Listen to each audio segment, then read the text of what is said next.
birthday card had been sitting on my passenger seat for 9 days. Callum's handwriting on the envelope. 43 cents short on the postage, the way he always was. I'd collected it from the depot, set it on the seat, and driven home. Every morning after that, I'd get in the truck, look at the envelope, and not open it. 9 days. I am not a man who leaves things unopened. Something was stopping my hand, and I have learned, over 31 years of forensic accounting, that when something stops your hand, you listen to it before you ask why. My name is Raymond Ashford. I'm 64 years old. I live outside Kelowna, British Columbia. Lakeview, decent porch, more quiet than I sometimes know what to do with. I retired 3 years ago from a career spent working alongside federal prosecutors, helping them find what people had hidden inside, numbers that looked completely ordinary. That is the central skill of forensic accounting, and I will tell you plainly what it is. The most dangerous lies are not the ones that look wrong. They are the ones that look exactly right. Normal-looking numbers. Normal-looking life. Normal-looking marriage. I did not understand yet that I was already inside one. My son Callum was 31, urban planner at a mid-sized consulting firm in Calgary, second-floor apartment in the Beltline neighborhood, a man who knew the name of every coffee shop within walking distance of wherever he lived and had opinions about all of them. Since he was 23, every third week of October, he drove out to Kelowna. No agenda, no schedule, just 4 days, the two of us, hiking trails we had hiked before, with conversations we had never had before. We called it the fall trip. His idea. He had knocked on my door that first year with a backpack and something local in a paper bag and said, "I thought we could just do this every year." Dad. Just us. I said yes without asking a single question, because some things do not require conditions. 8 consecutive Octobers. The same trails. The same clearing on the ridge above the lake where there was a dead tree we had never discussed, but always stopped at. The same cooking badly and eating well enough. The fall trip was not a vacation. It was an annual confirmation that the distance between us was still crossable, still ours. This October, he had not come. He had not called to cancel.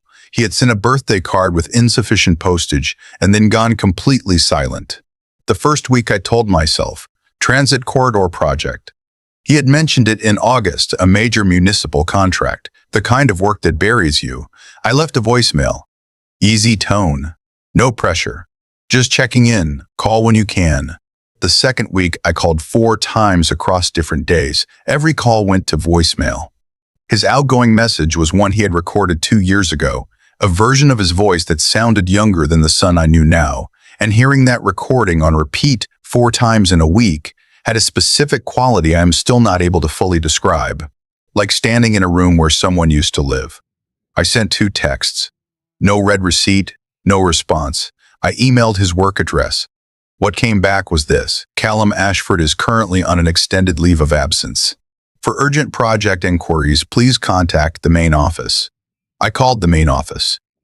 A project coordinator named Darnell was polite and careful and told me Callum's leave was a personal matter he wasn't at liberty to discuss. I thanked him and hung up. I stood in my kitchen and looked at the lake through the window for a long time. He had said nothing to me about any leave. In August, he had asked me whether the pear tree in the back had produced anything. He had talked about the transit contract the way he talked about work he was proud of.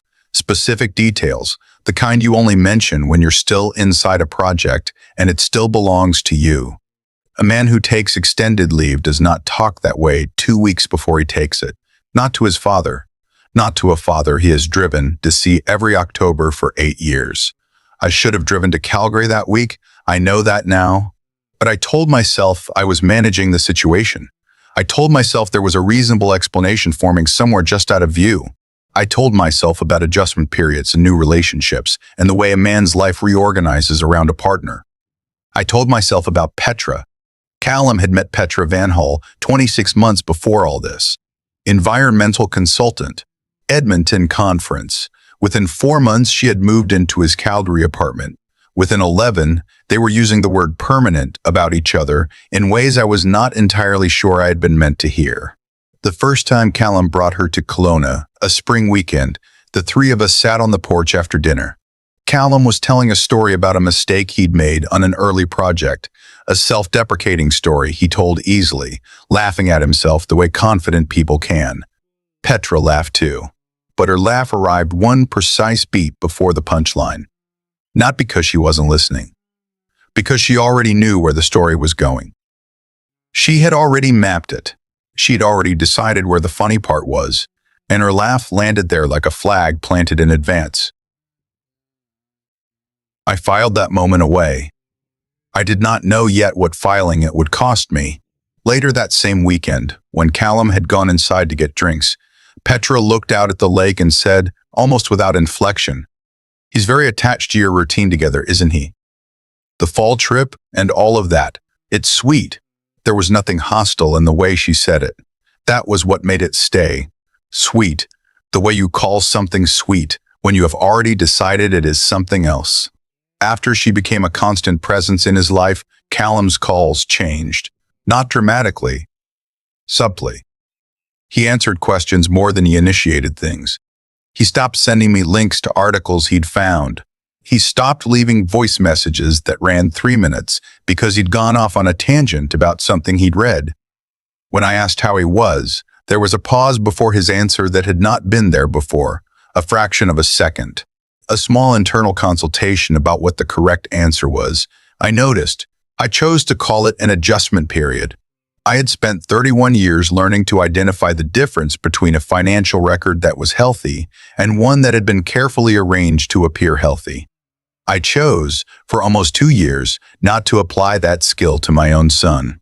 11 days of silence ended that choice. I left Kelowna on a Wednesday morning before it was fully light. 9 hours through the Okanagan Valley, through the mountains, through Rogers Pass where the snow was already sitting on the high peaks, down into the foothills east of the Rockies, and then the flat grid of Calgary spreading out in the early dark. I had Callum's spare key on my ring, given to me 18 months before with a slightly embarrassed casualness, here in case, you know. I had never mentioned it again. I did not know if Petra knew it existed. His building was a converted brick structure on a residential street, 4 stories, 12 units, the kind of building that still has a physical key for the front door and a landlord who lives on site. I buzzed Callum's unit from the panel. Silence. I buzzed the landlord. A man named Ed came to the door in a sweatshirt, reading glasses pushed up on his forehead, the specific expression of a man who had been sitting with something uncomfortable for several days and was relieved to have somewhere to put it. He said his partner moved out about 10 days ago. I haven't seen Callum since. I've knocked twice. He said he was fine. He said it through the door. I absorbed that. His partner moved out 10 days ago. 11 days of silence. The timeline sat in my chest like an object with sharp edges. I told Ed I had a key. He looked at me for a moment, a long moment. Then he said, "Then I'm going to go back inside and you're going to do what a father does." Second floor hallway. Radiator heat. Someone's dinner from earlier in the evening still faint in the air. I knocked on Callum's door. Nothing. I knocked harder and said his name. A long silence, and then from the other side of the door, something that was not quite a word. A rough sound. An attempt. I used the key. The apartment was dim, one lamp on in the corner, angled toward the wall, diffusing the light so that the room was just below properly visible. The coffee table had a water glass with a small amount of water left in it and a prescription bottle on its side, empty, the label facing away from me. The kitchen was dim. There were dishes in the drying rack that had been there long enough to be fully dry and slightly dusty. The curtains were drawn in a way that suggested they had been drawn for days, not hours. And then Callum was in the bedroom doorway, one hand on the frame. He was standing, technically standing. But there is a difference between a structure that is load-bearing and a structure that is upright because it has not yet fallen, and I have worked long enough with numbers to know that things can appear functional well past the point where the foundation is actually gone. He was wearing a sweatshirt I recognized from a photo he'd sent in August. It was loose on him in a way it had not been in the photo. His face when he found me went through 3 things in about 2 seconds. Confusion, then recognition. then something I do not have a precise word for, not relief, something that precedes relief. The expression of a person who has been holding something alone for so long that the arrival of another person makes the weight suddenly knowable in a new way, as if the weight requires a witness before it can be fully felt. He said, "I didn't think you'd come." I crossed the hallway. I put my hand on his shoulder and felt how little was underneath the fabric. I said, "I'm here." He nodded once. We stood there for a moment in the dim hallway of his apartment, in the way that fathers and sons sometimes stand when words have not yet caught up to what is happening, but presence has. I steered him to the bedroom and sat him on the edge of the bed and looked at him in better light. He had lost somewhere between 15 and 20 pounds since August. His lips were dry and split at the left corner. His eyes were present but dull at the edges, the specific quality of eyes that have not had adequate sleep or adequate food for an extended time. On the nightstand there was a water glass, an unopened sleeve of crackers, and his phone face down with a cracked screen. I picked up the prescription bottle from the coffee table, anxiety medication, prescribed 8 months ago. A prescription I had known nothing about, at a dosage level that a man who had spent 3 decades reading documents for concealed irregularities found immediately high. I said to him, "Are you managing these yourself?"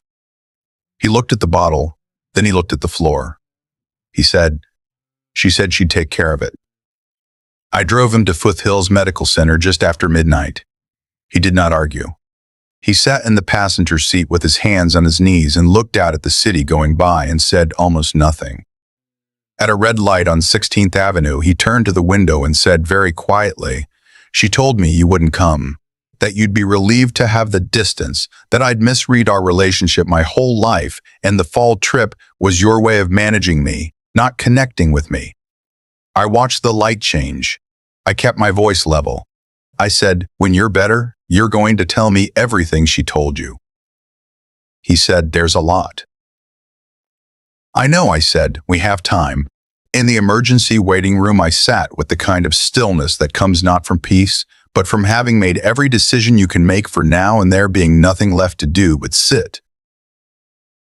I thought about the birthday card, 43 cents short, sent weeks before the silence, held at the depot, collected and left unopened on my seat for 9 days.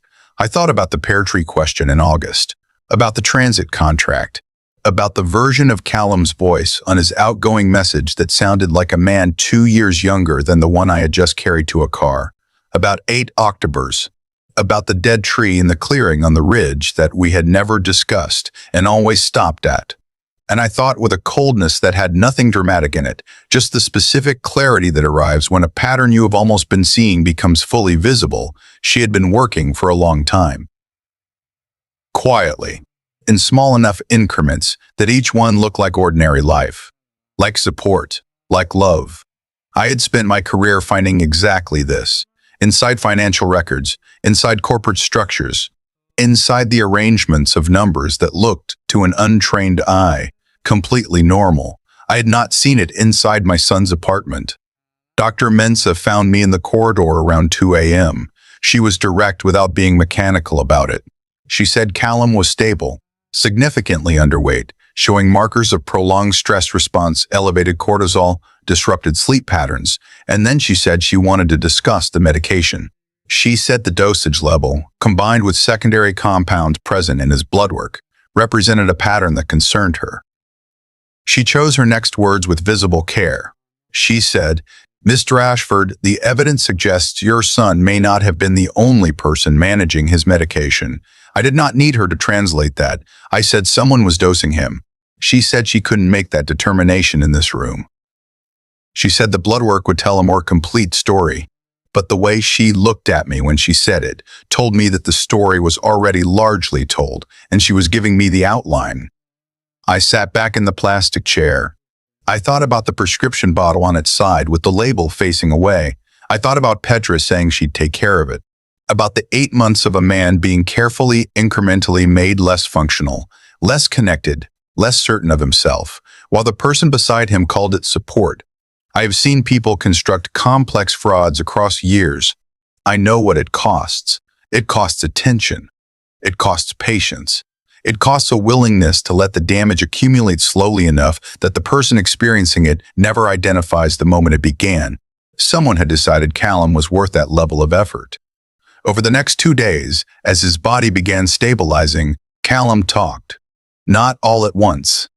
In pieces, the way you give a statement when you are still sorting out what you actually know from what you were told to believe. He told me that Petra had taken over management of his prescriptions around 6 months in. Framed as support, he was bad at routines, she'd said. She wanted to help him stay consistent. He had experienced it as care. He told me that she had, over the following year, methodically reduced his social world. A slight delivered to a friend on his behalf. A misquoted comment that reached someone else and was never fully corrected. A pattern of small redefinitions delivered in a reasonable tone that eventually left him in an apartment that contained almost entirely her version of his life. He told me she had addressed me specifically and repeatedly. She had said that the fall trip was a dependency pattern, that a grown man driving 4 hours to spend time with his father every October was a symptom of an enmeshed relationship, not a healthy one. She had shown him articles on her phone, actual clinical language, attachment theory, family systems, the kind of vocabulary that sounds like expertise and is hard to argue with if you have no equivalent framework. She had said it without hostility. She had said it as if she was doing him a favor by naming it. He said, I didn't fully believe her, but I believed her enough. Enough to start answering your calls differently. Enough to stop talking to you the way I actually talk. And then he said the thing that I have not been able to stop thinking about since he said it. He said she used to tell me I was misremembering things. Things I'd said, things you'd said, conversations I was sure had happened. She'd say, Cal, that's not what happened. You do this. You rewrite things to match what you wished had occurred. She said it enough times that I stopped trusting what I remembered. I started checking my memories against her version because I couldn't tell anymore which one was true. I knew exactly what this was. In financial investigation, it is called source document manipulation. You do not falsify the record. You make the person responsible for the record doubt their memory of the original. Once that doubt exists, they will begin to second-guess their own documentation. They will defer to your version. They will revise. They will apologize for inaccuracies that were never inaccuracies. They will hand you the pen. She had handed Callum the pen to rewrite his own life, and she had told him it was healing. The Calgary Police Service was notified by Dr. Mentz's team when the full blood work came back 3 days after admission. The medication findings, cross-referenced with pharmacy records showing that Petra had collected several of Callum's prescription refills herself, were enough to open a formal investigation. She was located 11 days later at a short-term rental in Vancouver. She had taken her professional files, her laptop, and her passport application, which was still being processed. She had been planning a longer absence. The charges that followed included criminal negligence, causing bodily harm, and administering a substance for the purpose of impairing. Her lawyer was well-dressed and well-prepared. Her bail hearing was set for 3 weeks after arrest. I drove back to Calgary for it.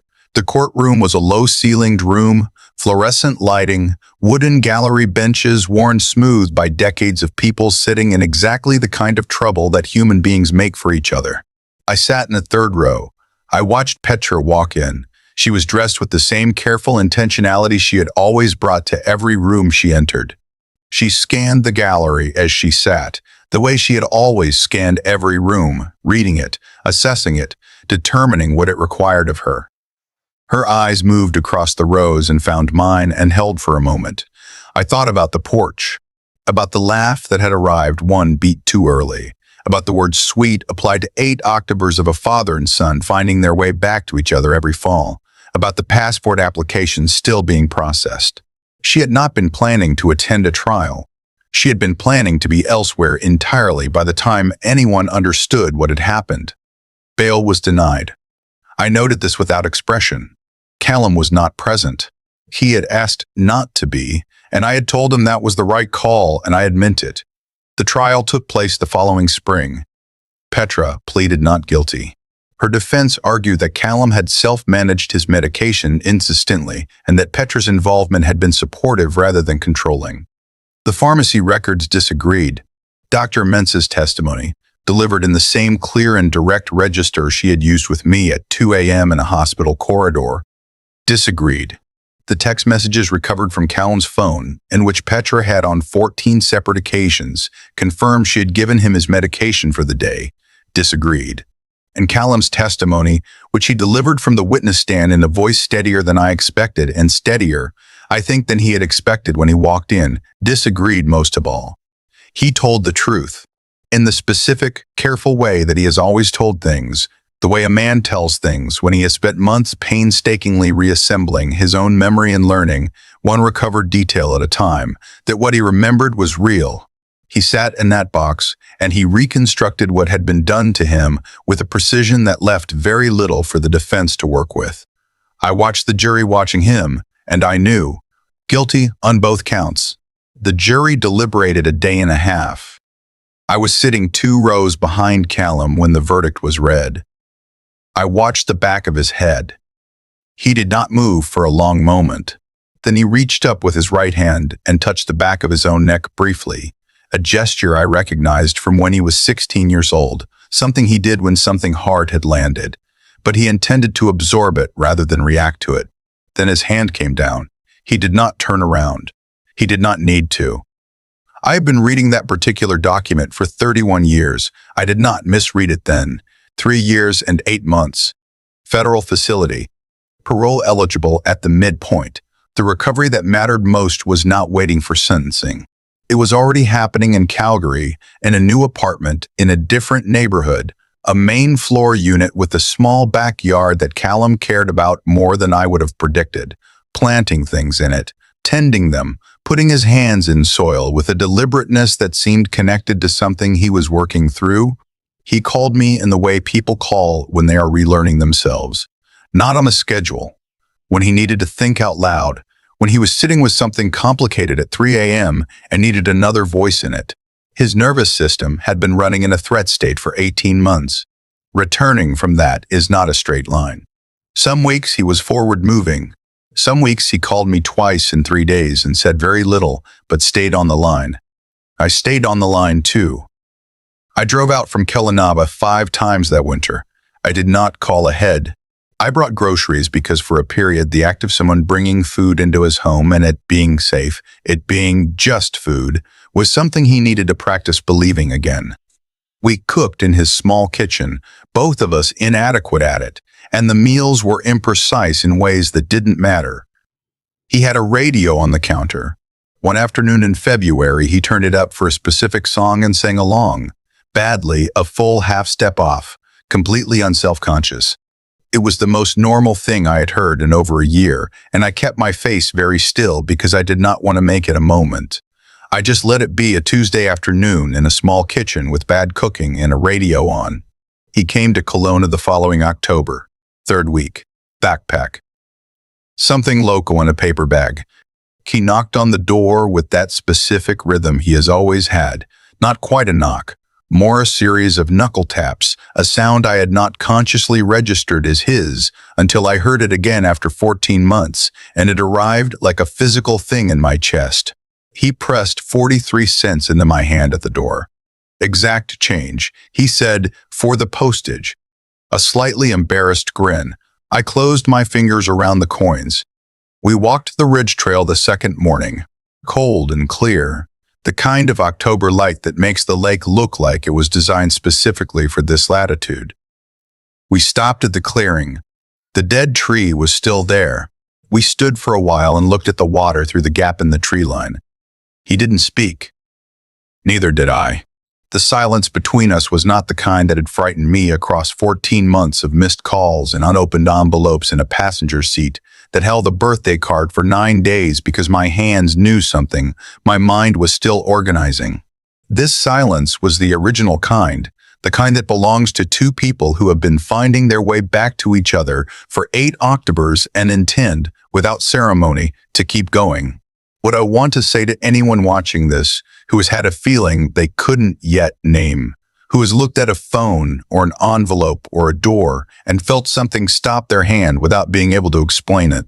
You were trained, the way I was trained, to produce evidence before you act, to wait for the readout to confirm what the system is telling you. I understand that training. I lived inside it for 31 years. But there is a category of wrongness that does not produce evidence on demand.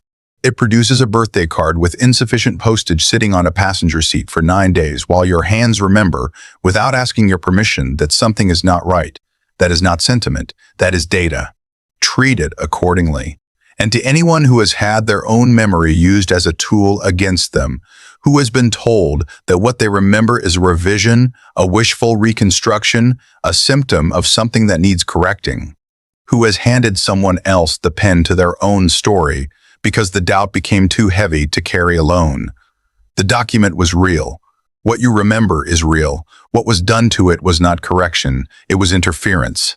And the original version of yourself, the one that existed before someone decided to edit it, is not gone. It is recoverable. Incompletely, unevenly, and at cost, but recoverable. Callum is proof of that. He stood in a witness box and told the truth from memory in front of 12 strangers and a judge and a woman who had spent 18 months convincing him that his memory could not be trusted. Every word he said was accurate. The 43 cents are in a bowl on my kitchen windowsill. I walk past them every morning on the way to the coffee maker. I do not plan to spend them. I do not plan to move them. They are not a monument. They are just a small, specific, true thing that I want to keep in view, a reminder that the signal was always there, that the feeling in my hands when I could not open that envelope was not weakness or anxiety or the sentimentality of a retired man with too much quiet in his house. It was 31 years of knowing how to read what was hidden inside something that looked exactly right. I just had to trust it.